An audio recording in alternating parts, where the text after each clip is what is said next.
Replacing the battery in your intelligent key can be simple if you follow this procedure. First, see the owner's manual for the recommended battery before replacing. Next, release the lock knob and remove the mechanical key from the intelligent key.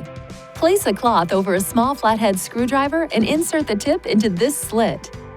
Now twist the screwdriver to separate the intelligent key into two pieces. Look at the battery to observe which side is up so you can put the replacement battery in the same way. Ensure your hands are clean and free from oil and grease before touching anything inside the key fob.